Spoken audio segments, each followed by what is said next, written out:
Welcome to the Global Risk Podcast from Solace Global. This is your weekly global intelligence briefing, covering the key geopolitical and security developments shaping the world. In the Americas, we examine Peru's preemptive state of emergency as authorities prepare for the expected impacts of El Niño and assess the growing risk of disruption, economic pressure, and unrest. Across Europe, the Middle East, and Africa, we look at Ukraine's worsening shortage of air defense interceptors following another major Russian strike on Kyiv, bombings in central Damascus that highlight continuing security risks in Syria, and the most serious escalation between the United States and Iran since their memorandum of understanding was signed. We also assess rising tensions between Saudi Arabia and Yemen's Houthi movement, a new joint offensive against Malian and Russian forces in northern Mali, and what it means for regional security. And in Asia-Pacific, we cover severe flooding in Bangladesh and a nationwide telecommunications outage in Australia that exposed vulnerabilities in critical infrastructure. Expert insight, clear analysis, and the context you need, all in one concise briefing. We begin in the Americas, where Peru has declared a state of emergency across almost 800 districts ahead of the expected impacts of El Niño. On July 2nd, the government of Peru imposed a state of emergency in 796 districts across 23 regions, as well as the constitutional province of Callao, due to the expected impact of El Niño. The state of emergency will remain in effect for 60 days. The decree covers approximately 40% of Peru's districts. Under the decree, regional and local governments have been directed to implement immediate risk reduction measures, along with response and rehabilitation actions, technical coordination, and monitoring. The regulation limits these actions to those directly related to El Niño, although they may be adjusted in line with safety requirements and the findings of technical studies. Now, our intelligence team's assessment. According to the decree, the declaration was issued in response to the imminent threat of intense rainfall linked to the 2026-27 El Niño phenomenon, with heavy rain, flooding, and landslides expected over the coming months. The measure follows assessments by several government agencies, including the National Institute of Civil Defense and the National Meteorology and Hydrology Service of Peru. These assessments indicate that El Niño is likely to intensify rainfall during the July to September rainy season. According to a National Institute of Civil Defense situational report, the response capacities of several regional and municipal governments have already been exceeded and require the additional funding expected to be provided under the decree. Peru is one of the countries most exposed to El Niño due to its proximity to the Eastern Pacific, where El Niño-related warming typically results in significantly increased rainfall and often catastrophic flooding. A strong El Niño would almost certainly increase the risk of major flooding and landslides, loss of life, agricultural losses, food insecurity, infrastructure damage, and disruption to supply chains, businesses, and transport. These developments are also likely to increase the risk of secondary impacts, including civil unrest and public health emergencies. In February 2026, Peru declared a separate state of emergency after severe rainfall, flooding, and landslides affected more than 700 districts. The episode damaged roads, bridges, homes, and health facilities. The decree was delayed in that instance due to the political crisis following the removal of President José Hiri. The preemptive nature of the July 2nd decree is highly likely intended to avoid a repeat of those delays and prevent widespread criticism of the central government's response. It has also, to some extent, likely shifted the burden of responsibility onto regional and local authorities. Coastal regions are already experiencing pressures linked to warming waters and El Niño conditions.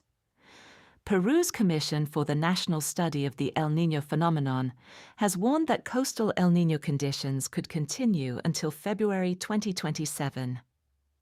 Fishing communities in northern Peru, including Tumbes near the Ecuadorian border, are already reporting reduced catches and higher operating costs as commercially important fish migrate to cooler waters. Prices for several species are also likely to increase due to the reduced availability of anchovies, which are used as fish feed. This has resulted in an extension of the anchovy fishing ban. Estimates indicate that El Niño-related reductions in fish stocks and agricultural yields can cost Peru up to 5% of total revenue during severe events. However, this El Niño has coincided with fuel shortages linked to the war in the Middle East, rising prices, and other pressures affecting fishing communities. Furthermore, there have been multiple large-scale protest movements involving Peru's fishing community in recent years, including demonstrations in Lima. Further economic pressure linked to El Niño, higher fuel costs, and reduced catches is likely to increase the risk of renewed demonstrations, port disruption, and roadblocks across Peru. Now turning to Europe, the Middle East and Africa, where Ukraine's dwindling supply of Patriot interceptors has left Kyiv increasingly vulnerable to Russian ballistic missile attacks. Overnight between July 5th and 6th, Russian forces conducted a large-scale, layered wave of aerial strikes against Ukraine, primarily targeting Kyiv. According to the Ukrainian Air Force, Russian forces launched 419 projectiles, comprising 68 missiles and 351 one-way attack uncrewed aerial vehicles and decoys. The strike package included 29 ballistic missiles, layered with other missile types, including air-launched cruise missiles, land attack cruise missiles, and hypersonic anti-ship missiles. None of the 29 ballistic missiles was successfully intercepted. Following the attack, Ukrainian Air Force spokesperson Colonel Yuri Inat stated that Ukraine currently lacks the means required to reliably counter ballistic missile threats. The strikes killed at least 26 people and injured 90. Kyiv's mayor, Vitaly Klitschko, reported damage across 4 districts of the city, with the Podilsky district the hardest hit. The strikes included a direct missile impact on a 9-story residential building in Podilsky, as well as a missile strike in a courtyard between residential buildings in Darnitske. In total, around 30 residential buildings sustained significant damage. Now, our intelligence team's assessment. Ukraine's previously observed critical shortage of advanced interceptors for the Patriot air defense system, its primary means of intercepting ballistic missiles, has now likely deteriorated further to the point of near exhaustion. A spokesperson for the Ukrainian Air Force stated that the primary reason no ballistic missiles were intercepted was a lack of interceptors. An advisor to the Ukrainian Defense Minister, Mikhailo Fedorov, also publicly stated that, "We have nothing to use against ballistic missiles." This almost certainly increases the risk profile of Ukrainian cities, particularly Kyiv, which has been routinely targeted in recent strike packages. Although Russia continues to conduct strikes across Ukraine, the largest and most complex strike packages have increasingly been concentrated on the Ukrainian capital. This development likely reflects Russia's growing assessment that Ukraine's ballistic missile defenses have been significantly degraded, creating an opportunity for Moscow to strike military, civilian, and political targets in Kyiv more effectively, while increasing the psychological impact of these attacks. While only the 4th largest combined missile and drone strike against Ukraine since June 1st, the overnight attack between July 5th and 6th resulted in the 2nd highest death toll. This was highly likely due to the fact that no ballistic missiles were intercepted during the attack, in addition to the civilian nature of many of the targets struck by missiles. The attack came only a few days after the deadliest strike since June 1st. The overnight attack between July 1st and 2nd, which killed 31 people and injured more than 100. During that attack, only 4 of the 24 ballistic missiles were intercepted. The attacks, which have been largely concentrated on Kyiv, are likely a continuation of the systematic strikes campaign announced by the Russian Ministry of Foreign Affairs on May 25th. That announcement was accompanied by a warning for foreign citizens, including personnel of diplomatic missions and representations of international organizations, to leave the city. It followed the unprecedented attacks on May 24th, during which Russia launched mass strikes into central Kyiv, targeting areas that host foreign diplomatic missions, international organizations, and hotels used by the international community. The May 24th attack was likely intended to deter the foreign presence in the capital and increase pressure on Kyiv's international partners. Given that Russian President Vladimir Putin is highly unlikely to deviate from his maximalist objectives, Ukraine's ongoing 40-day mid- and deep-range strike campaign against Russia is likely to place further pressure on Moscow. This is likely to result in Russia sustaining or potentially intensifying its long-range strike campaign against Ukraine, especially now that Ukraine's interceptor shortage is becoming increasingly evident, and Russian ballistic missiles are substantially more likely to penetrate Ukrainian air defenses. This shortage will be difficult to alleviate in the near term due to elevated rates of expenditure in the Middle East and extended manufacturing timelines, which cannot offset the current rate of consumption. While Ukraine has contracted additional Patriot interceptor missiles, deliveries are not expected to begin until 2027.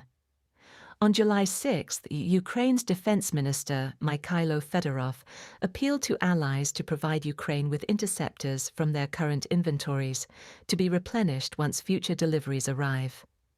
This request likely highlights the urgency of Ukraine's interceptor shortage. While US President Donald Trump stated on July 8th during a NATO summit that the US will provide Ukraine with a license to produce Patriot interceptors, the timelines involved in licensing, technology transfer, and production mean that domestic manufacturing is highly unlikely to alleviate Ukraine's interceptor shortage in the near term. Moreover, domestic production of these advanced systems is highly unlikely to match the production rate of Russian ballistic missiles, given the considerably greater technological complexity and manufacturing requirements of Patriot interceptors.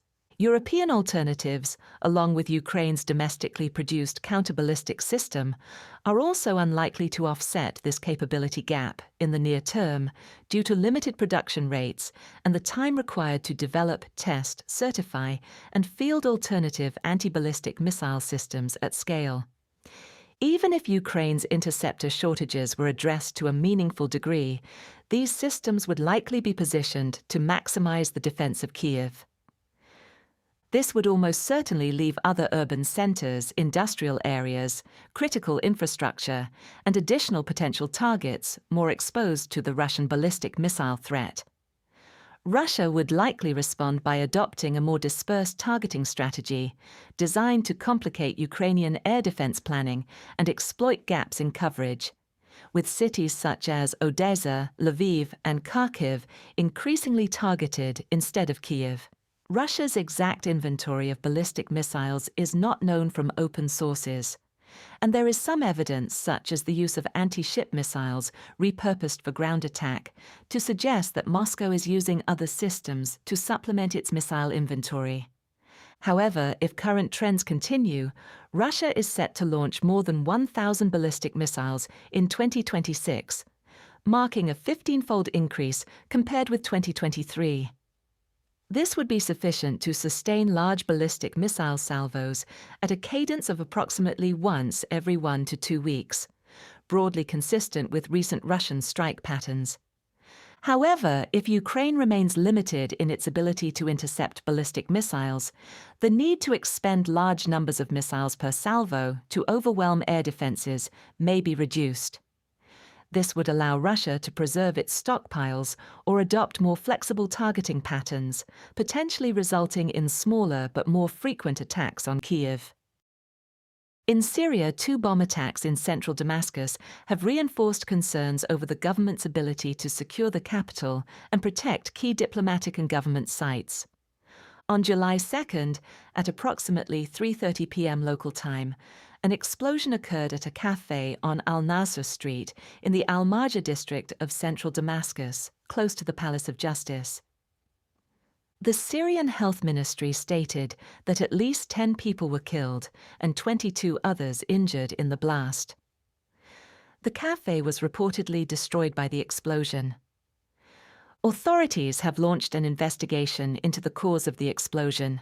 Syrian state television confirmed that it was caused by a bomb planted inside the cafe. The individual who planted the bomb reportedly then attempted to reach the Palace of Justice, possibly to carry out a second attack. On July 7th, 2 separate explosions occurred in close proximity outside the Ministry of Tourism in Damascus. According to Syrian state media, at least 18 people were injured in the blasts, including 4 police officers. A source within the Ministry of Interior stated that one bomb had been placed in a vehicle and the other in a dumpster. The Ministry of Tourism is located directly opposite the Four Seasons Hotel, where French President Emmanuel Macron was reportedly staying overnight during a state visit. President Macron was unharmed, having left the hotel in a motorcade for the presidential palace to meet Syrian President Ahmed al-Sharaa shortly before the explosions. Now, our intelligence team's assessment. As of July 9th, neither the July 2nd nor the July 7th bombings in Damascus had been claimed by any group. The Islamic State in Iraq and Syria remains the most active terrorist group in Syria. Although the group's global strength has shifted increasingly towards sub-Saharan Africa, its weekly newsletter, Al-Naba, continues to focus heavily on Syria and regularly calls for attacks against the Syrian transitional government, which it describes as apostate. Earlier this year, in February, the ISIS spokesperson Abu Hudhaifa al-Ansari released a statement announcing a new phase of operations targeting the Syrian transitional government. Moreover, ISIS channels have previously called on supporters to kill foreigners traveling to Syria, with foreign travel to the country having increased considerably since the fall of the Assad regime. This would align with the July 7th attack taking place close to the Four Seasons Hotel, which hosts foreign diplomats, business travelers, and UN staff, and occurring shortly after President Macron had left the area. Macron's visit to Syria was notably the first by a Western leader under the Syrian transitional government, and an attack during his visit was likely calculated to undermine President Ahmed al-Sharaa and Western involvement in Syria. However, ISIS typically claims responsibility for attacks almost immediately, particularly when they are high-profile, politically symbolic, or successful. Saraya Ansar al-Sunnah is another active terrorist organization in Syria. SAS was formed in 2025 as a splinter group of Hayat Tahrir al-Sham, the Ahmed al-Sharaa-led Islamist rebel group that spearheaded the offensive which brought down the Assad regime in late 2024. It was established by extremists disillusioned with the more moderate approach pursued by the government. The group shares much of its ideology with ISIS, although links between the two remain unconfirmed. On June 22, 2025, SAS carried out a suicide bombing at the Mar el-Lisa Greek Orthodox Church in Douala, Damascus, during Mass. The attack killed 30 people and injured more than 50, and remains the most significant terrorist attack carried out in Damascus since the fall of the Assad regime. Since the HTS-led takeover of Syria, the new Syrian transitional government, led by Ahmed al-Sharaa, has cracked down on foreign jihadist fighters who had been part of HTS, particularly Central Asian and North Caucasian militant factions. For example, on May 5th, Syrian security forces arrested more than 24 Uzbek militants in Idlib following an armed standoff after a security raid. In issue 547 of Al-Naba, published in May, ISIS called on former foreign fighters to join its ranks. However, like ISIS, SAS typically claims responsibility for its attacks and is likely under increased surveillance by the authorities. The absence of a claim of responsibility makes attribution difficult, particularly as multiple threat actors in Syria remain opposed to the new government. However, the July 2nd and 7th attacks are the second and third terrorism-related incidents to occur near a Syrian government building in recent months. On May 19th, a car bomb detonated outside the Ministry of Defense in the Babshaki district of Damascus, killing one soldier and injuring at least 21 others. Shortly before the explosion, security forces identified and defused a separate vehicle-borne improvised explosive device in the same area. The apparent focus on government institutions, along with attacks timed to coincide with President Macron's state visit, likely indicates an attempt to undermine the new government and its ability to guarantee security. Attacks in central Damascus, particularly during periods of heightened security, are likely intended to erode public confidence in the state's security apparatus. The July 2nd attack targeted a cafe frequented by employees of the Palace of Justice, and many of the victims were lawyers. Key figures from the former Assad regime, including Assad's cousin Atef Najib, are currently being tried at the Palace of Justice for crimes committed under the previous government. This may indicate that pro-Assad elements were responsible for the attack and that justice personnel were the intended targets. Surviving Assad regime networks could be attempting to disrupt the trials and discredit the Syrian transitional government, with the relatively primitive nature of the improvised explosive device used on July 2nd potentially pointing to a smaller and less organized actor.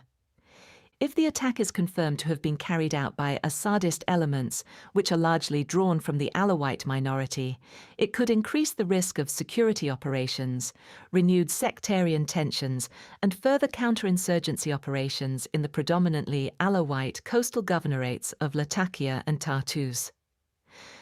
Iran also retains a strong strategic interest in undermining the new Syrian government, as the fall of the Assad regime represented a major strategic loss and effectively severed Iran's ground lines of communication to Syria and Lebanon.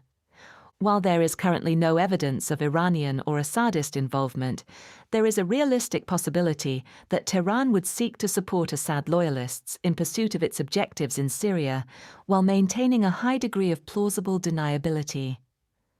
Although the United States has recently increased pressure on the Syrian transitional government to intervene against Hezbollah in Lebanon, Syria's Foreign Minister, Assad al-Shaibani, has stated that Damascus has no intention of intervening militarily.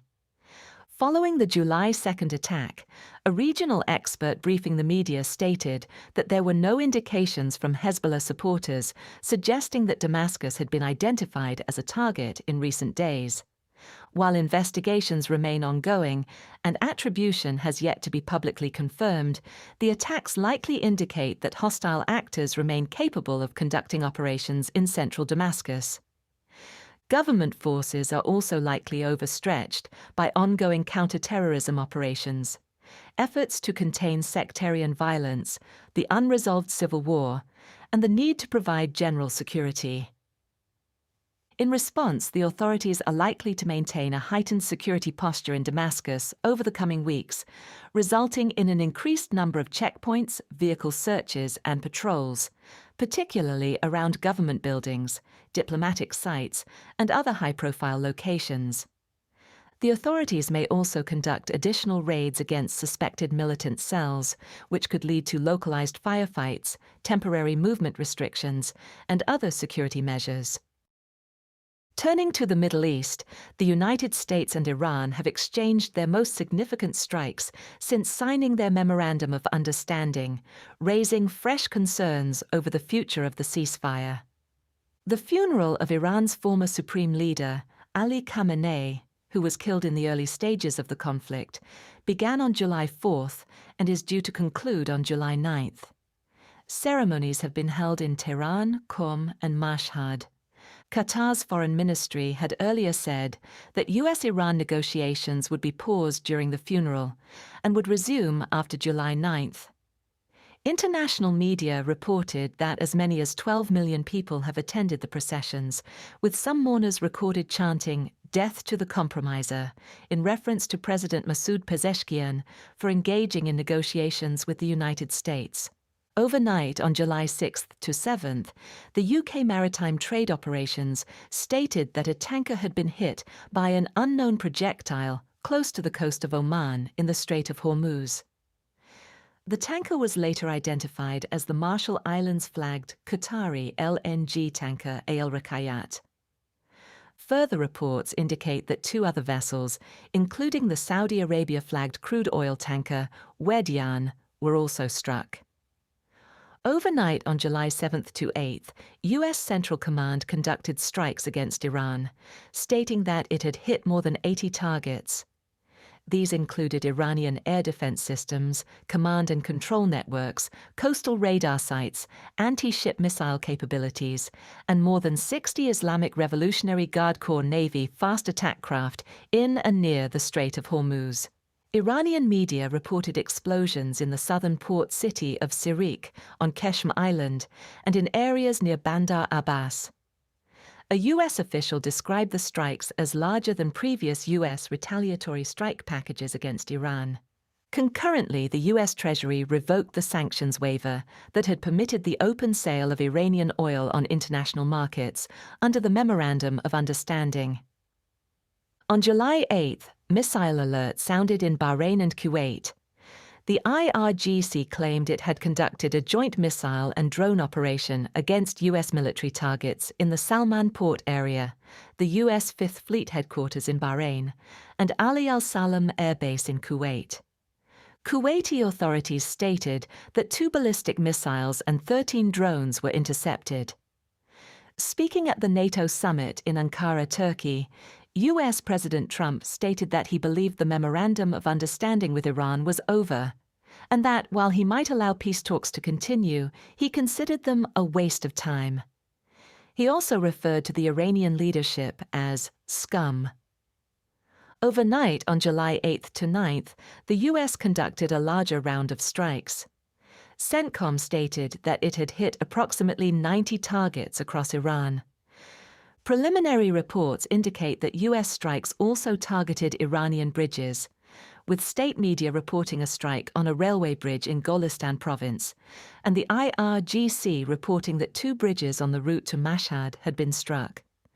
Other reported targets included Iran-Shah Airport in Sistan-Baluchistan province, as well as Iranian port infrastructure, including Shahid Beheshti Port, Kalantari Port, and the Maritime Traffic Control Tower at Chabahar, Iran's only deepwater port, and its most important port outside the Persian Gulf. Iran responded early on July 9th by targeting Bahrain, Kuwait, and Qatar. Sirens sounded at least twice in Bahrain, while Kuwait's military stated that it was actively intercepting incoming drones and missiles. The IRGC claimed it had targeted a Patriot missile interceptor system in Kuwait, an early warning system in Qatar, and fuel tanks in Bahrain, using one-way attack unmanned aerial vehicles. Qatar briefly issued an elevated security threat alert before announcing that the situation had returned to normal less than an hour later. Now our intelligence team's assessment. The exchanges between July 7th and 9th almost certainly represent the most severe escalation since the implementation of the Memorandum of Understanding, exceeding the June 26th to 28th cycle in scale, duration, and target selection. The U.S. strike packages on July 8th and 9th were larger in scale and were reportedly also conducted against Iranian infrastructure. If confirmed, these would be the first such U.S. strikes since the implementation of the ceasefire on April 8th. While the majority of targets remained focused on degrading Iran's military capabilities and denying Iranian freedom of access in the Strait of Hormuz, including air defenses, coastal radars, anti-ship missile launch sites, and IRGC Navy fast attack craft, the inclusion of civilian and dual-purpose infrastructure indicates a likely shift from calibrated sub-threshold and limited strikes towards a broader cost imposition campaign. Notably, the alleged strikes against bridges on the route to Mashhad, where the former supreme leader is being buried on July 9th, were likely intended to disrupt travel to the burial and demonstrate the U.S. willingness to escalate.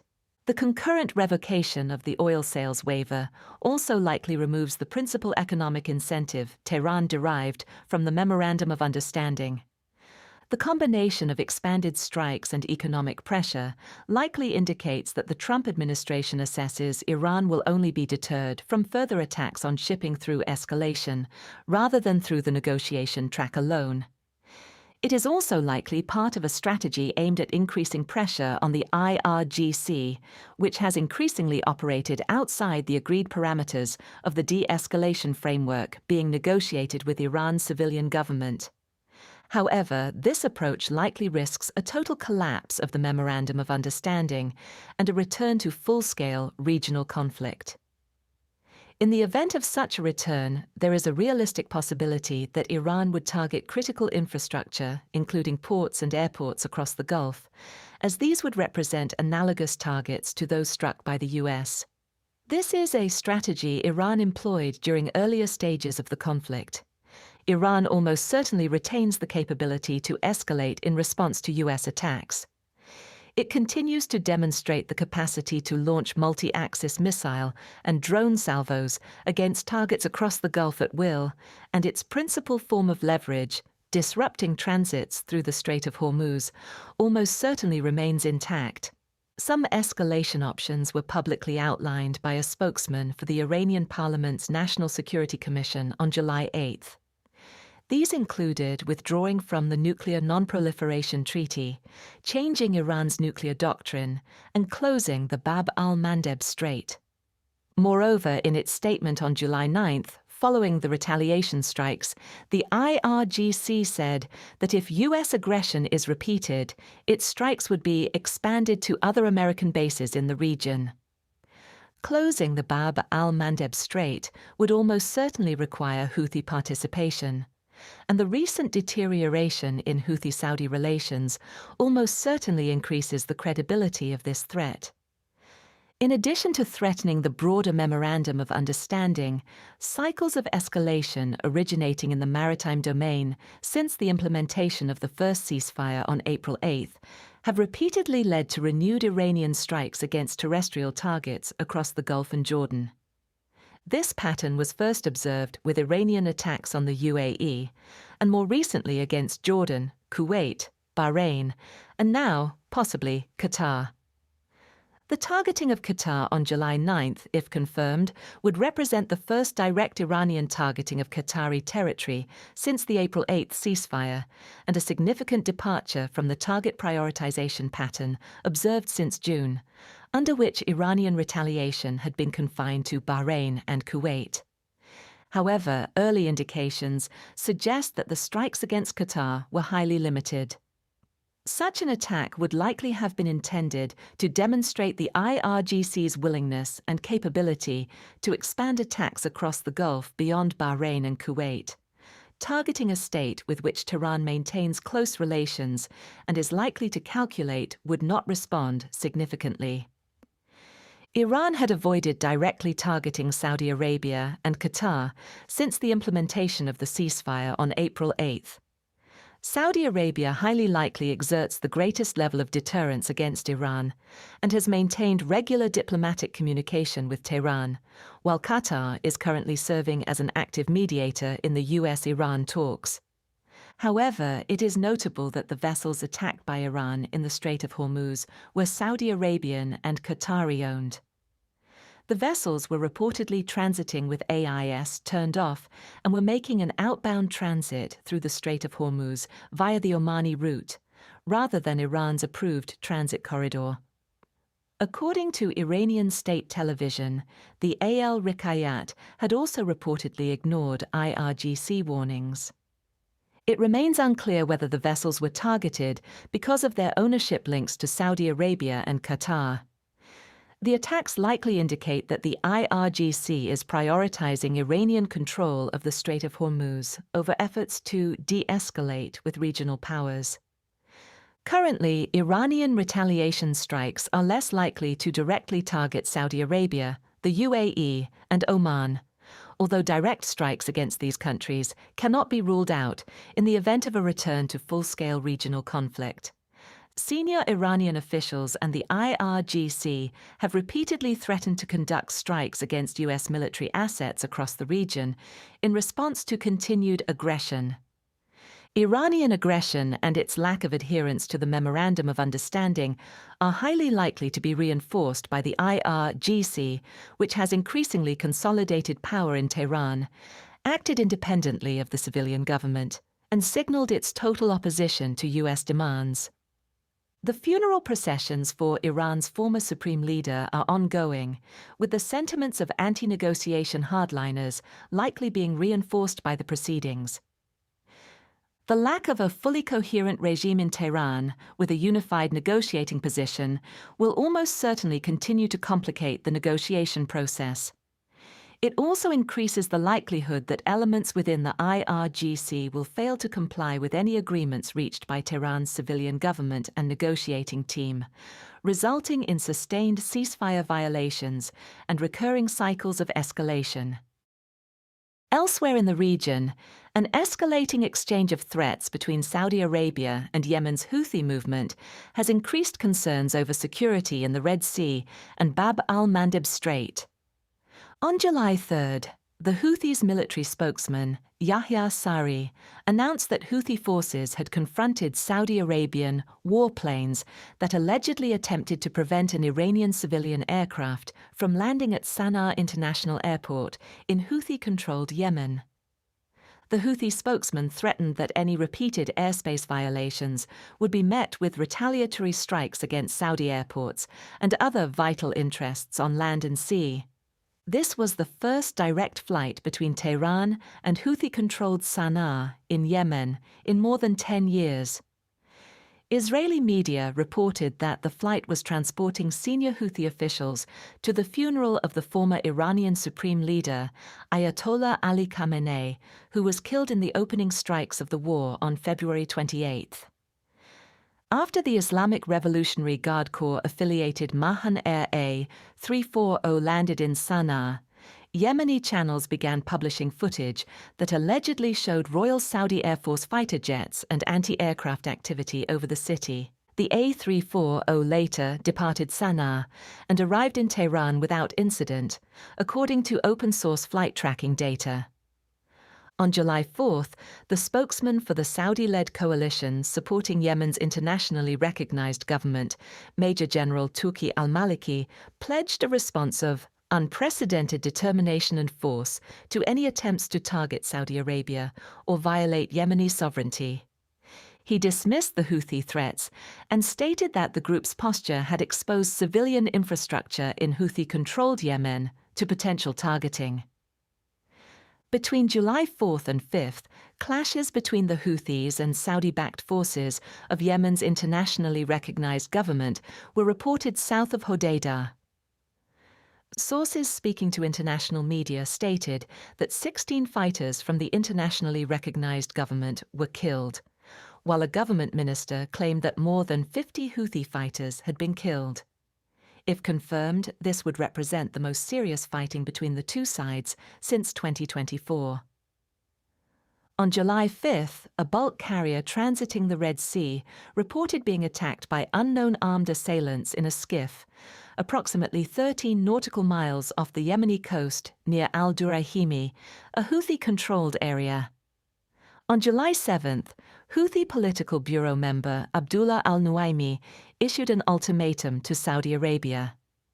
He threatened to close the Bab al-Mandeb Strait and the Red Sea to Saudi shipping if the naval and aerial blockades on the Houthis were not lifted. Al-Nuaimi added that Saudi Arabia may decide to enter a new war against Yemen, but it will not be able to stop it, and the situation will spiral out of control. Now our intelligence team's assessment. The recent exchange of threats between Saudi Arabia and the Houthis highly likely represents the most significant escalation in rhetoric between the two sides in years, ending a period of relative calm in their relationship that had persisted despite the wider regional conflict involving Iran, the Houthis' primary sponsor.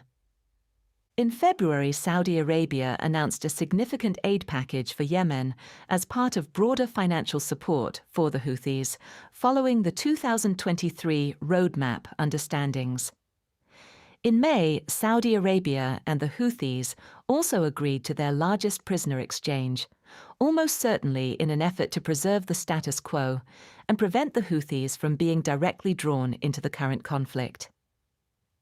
The current escalation is likely being driven by a Houthi attempt to challenge the Saudi naval and air blockade of Houthi-controlled Yemen, which has been in place since 2015. Moreover, the Houthis have likely been emboldened by an increasingly IRGC-dominated regime in Tehran, which is less risk-averse and is likely seeking to weaponize the threat of closing the Bab al-Mandeb Strait to increase its leverage over the United States and its Gulf allies. The closure of, or major disruption to, the Bab al-Mandeb Strait would almost certainly be compounded by continuing disruption in the Strait of Hormuz. Despite an increase in transits, movement through the Strait of Hormuz remains constrained by elevated insurance costs, security restrictions, and the risk of renewed attacks. With both major maritime choke points affected, Saudi Arabia would almost certainly become over-reliant on the 1,201-kilometer east-west crude pipeline to Yanbu and Red Sea export routes. This static pipeline remains highly vulnerable to sabotage and missile or drone attacks and is incapable of matching the export capacity provided by maritime routes through the Strait of Hormuz. Senior Houthi leaders likely calculate that threats against the Bab al-Mandeb Strait are now significantly more likely to compel Saudi Arabia to limit or lift its blockade, as the kingdom's economy has become increasingly vulnerable to disruption.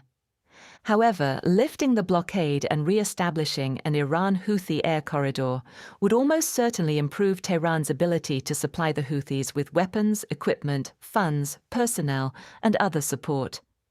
This would increase the long-term threat to Saudi Arabia and international shipping, a development that is likely untenable for Riyadh, several Gulf allies, the United States, Israel, and other states that rely on Red Sea shipping and oppose increased Iranian influence. This has likely placed Riyadh in an increasingly difficult position as it seeks to manage the immediate risk in the Bab al-Mandeb Strait, while avoiding concessions that would strengthen both Iran and the Houthis over the longer term. Riyadh is likely to prioritize containing the current escalation and avoiding a resumption of large-scale conflict in Yemen. A major escalation between the Houthis and Saudi Arabia would likely result in renewed attacks on critical infrastructure and military facilities in the kingdom, as seen during the previous conflict before the implementation of the 2022 ceasefire. Despite the strikes conducted against the Houthis in 2025 by the United States, the United Kingdom, and Israel, the Houthis likely retain greater long-range strike capabilities in 2026 than they did in 2022. This is likely illustrated by the May 2025 attack on Ben Gurion International Airport in Tel Aviv, during which Israel's advanced air defense systems failed to intercept a newly enhanced Houthi ballistic missile. During the 2014 to 2022 civil war in Yemen, the Houthis launched multiple attacks against targets in Saudi Arabia and the UAE, including military bases, international airports, and oil and gas infrastructure, using missiles and increasingly long-range unmanned aerial vehicles. While Saudi Arabia has spent billions improving its missile and UAV defenses, many of these systems are likely pre-positioned and configured to detect and intercept Iranian threats originating from the east and north rather than from Yemen to the south. Houthi attacks from the south would likely create additional coverage and response challenges, especially if threats are launched in large layered salvos from multiple axes. Saudi Arabia has also spent years and considerable financial resources pursuing a negotiated exit from the conflict with the Houthis. The Saudi intervention in Yemen has carried significant reputational costs and has challenged the kingdom's attractiveness to investment. The pursuit of Saudi Vision 2030, the flagship national program aimed at diversifying the kingdom's economy, society and culture, likely remains Riyadh's strategic priority, and renewed conflict with the Houthis would threaten these objectives. However, to signal the continuation of the blockade and deter Iran from re-establishing a direct air corridor to the Houthis, Riyadh was likely compelled to deploy Royal Saudi Air Force jets in response to the Iranian aircraft arriving in Sana'a. The move was likely intended to restore deterrence while remaining below the threshold of open conflict. While a full resumption of the Yemeni civil war and a return to large-scale conflict between the Houthis and Saudi Arabia remains unlikely in the immediate term, the risk has highly likely increased significantly over the past week. There is a realistic possibility of further clashes in Yemen and additional exchanges of hostile rhetoric in the coming days. Miscalculation threatens to undermine the ceasefire that has broadly held in practice since the Saudi-Houthi truce officially lapsed in 2022. In West Africa, a new joint offensive by Azawad separatists and Islamist militants is placing renewed pressure on Malian and Russian forces in the country's north. On July 4th, forces from the Azawad Liberation Front and the al-Qaeda affiliate Jama'at Nusrat al-Islam wal-Muslimin launched an offensive in northern Mali, targeting Anifis, a small village in the Kidal region that serves as a key regional logistics base for the armed forces of Mali and their Russian Africa Corps allies. Available reports indicate that FLA and JNIM forces attacked the village before later ambushing a Russian FAMA convoy sent from Gao to reinforce the garrison. Videos of the fighting appear to show a Russian My-24 crashing, reportedly after being shot down over Tabrishat, approximately 55 kilometers from Anifis. Other attacks were also reported in the Aguelhok, Gao, Sevare, and Kenyoroba areas. Fama-affiliated channels reported on July 7th that the forces of the Malian junta had regained the initiative and halted the offensive, claiming to have killed up to 200 attackers. As of July 9th, there is no independent confirmation of these claims. Available sources instead indicate that the attack has developed into a siege, with FLA and JNIM forces having occupied the village but not the junta base. This has reportedly prompted FAMA and Russian forces to send additional reinforcement columns from Gao. Now our intelligence team's assessment. Available reporting indicates that the attack is likely considerably smaller than the joint FLA-JNIM offensive in April, which was coordinated across much of Mali and resulted in the junta abandoning territory, as well as the deaths of several senior junta officials, including Defense Minister Sadio Kamara. However, the attack likely illustrates the growing coordination and cooperation between JNIM and the FLA, and the ability of their joint operations to overwhelm junta forces. JNIM is a transnational Salafi jihadist group, while the FLA is an ethno-nationalist separatist movement with distinctly different objectives. Despite their differing ideological and operational goals, the two groups have engaged in a series of high-level talks since early 2025. These discussions have reportedly resulted in a number of compromises, including the FLA permitting the application of religious law in jointly controlled territories, helping to establish the foundations of a viable strategic partnership. The attack on Anifis is highly likely intended to build on the success of the April offensive, which allowed Azawad forces to re-establish control over their capital of Kidal for the first time since 2023. Anifis is located on Route Nationale 18, the key road linking the junta stronghold of Gao with the Kidal region. It is also situated approximately 15 kilometers east of the junction between the RN18 and the RN19, the main supply route connecting southern and central Mali with Tel Abit, Aguelok, other northern towns, and the Algerian border. The seizure of Anafis would likely enable the FLA to interdict government and Russian forces, as well as logistics moving towards Kidal. It would also place the group in a position to disrupt military logistics along the RN-19. Maintaining long-term control of Anafis could also provide the FLA with a staging ground for offensives deeper into government-held territory.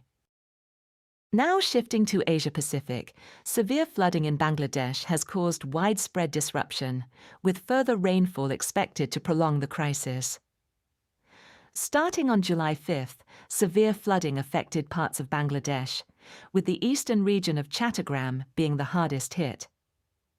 On July 7th, the Chattogram Meteorological Office recorded 412.3 millimeters of rain over the previous 24-hour period, marking the third highest daily total on record for the area. A further 237.5 millimeters was recorded during the following 24 hours. In Chattogram City, the heavy rainfall has left several neighborhoods virtually impassable, with waist-deep flooding reported in multiple areas. The flooding has caused major transport disruption, the suspension of schooling, the closure of businesses, and has reportedly resulted in at least 23 deaths across the wider region. The Cox's Bazar area, on Chattogram's eastern border with Myanmar, has also been severely affected, with 13 of the 23 reported deaths occurring there. According to the United Nations, the area hosts several refugee camps, housing an estimated 1.1 million people, the overwhelming majority of whom are ethnic Rohingya refugees displaced from neighboring Myanmar. Most refugees live in informal settlements with poor sanitation and inadequate infrastructure, and many of the camps are located in hilly areas that are vulnerable to landslides. Now our intelligence team's assessment. The 2026 monsoon season began in late April and is expected to continue until October. In Bangladesh, the 2026 monsoon had already caused multiple episodes of severe flooding before the latest rains. In April, heavy rainfall caused widespread waterlogging and flooding across the Chattogram area. In mid-June, the region was again affected by heavy rain, resulting in flash flooding. Due to inadequate and poorly maintained drainage infrastructure, flooding can occur rapidly in Bangladesh, even after moderate rainfall. In June, parts of Chattogram flooded after just 40 minutes of rain, making it difficult for residents to evacuate. Low-lying areas, communities near riverbanks, and informal settlements are generally at greater risk of flooding. However, during periods of heavy rainfall, even central urban areas can quickly become inundated. In addition to long-standing infrastructure deficiencies, the impact of flooding in Bangladesh is likely being worsened by the legacy of the July 2024 revolution, which degraded the country's security and emergency services. While political stability has improved since the February 2026 elections, underfunding and a lack of equipment remain widespread. Current weather forecasts indicate that the Chattogram area is expected to receive further rainfall over the coming days, including periods of heavy rain on July 9th and 10th.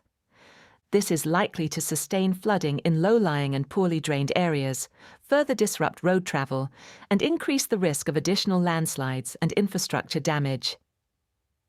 Prolonged flooding is also likely to increase the risk of secondary impacts, including power and telecommunications outages, food and water shortages, and outbreaks of waterborne diseases.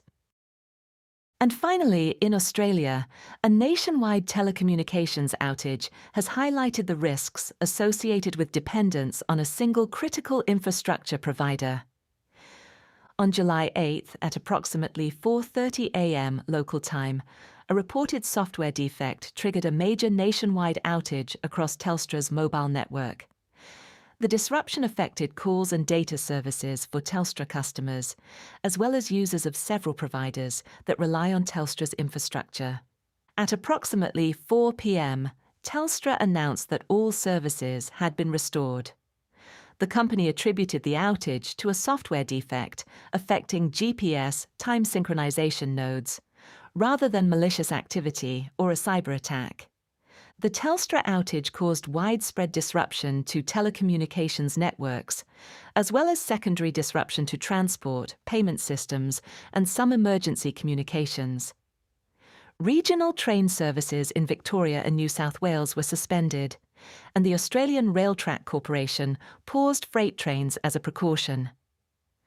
Payment systems, including taxi and retail services, were also disrupted, while hundreds of traffic lights in South Australia reportedly reverted to basic programming. Emergency communications were also affected, with Telstra reporting that it conducted welfare checks on 333 people who attempted to call 000 during the outage. Now, our intelligence team's assessment. Telstra is estimated to hold more than 40% of Australia's mobile market and approximately 40% of the national broadband network, making it the country's largest telecommunications provider. Although the outage lasted for only around 12 hours, it demonstrated Australia's high level of dependence on Telstra's infrastructure, both directly and indirectly. It also illustrated how a single technical fault can generate nationwide disruption across telecommunications, with cascading effects on transport, payment systems, emergency communications, and other essential services. While initial investigations and Telstra's statements have ruled out malicious activity, the incident almost certainly illustrates how vulnerable Australia could be in the event of a cyber attack or sabotage targeting critical telecommunications infrastructure. It also underlines the need for organisations to have backup communications, alternative payment processes, and robust emergency contact procedures. Australia's rural and remote areas are almost certainly more vulnerable, as these communities are often more reliant on a single telecommunications provider and face longer emergency response times. Telstra has warned that scammers have targeted its customers following the outage by impersonating Telstra staff and attempting to obtain personal, financial, and account information.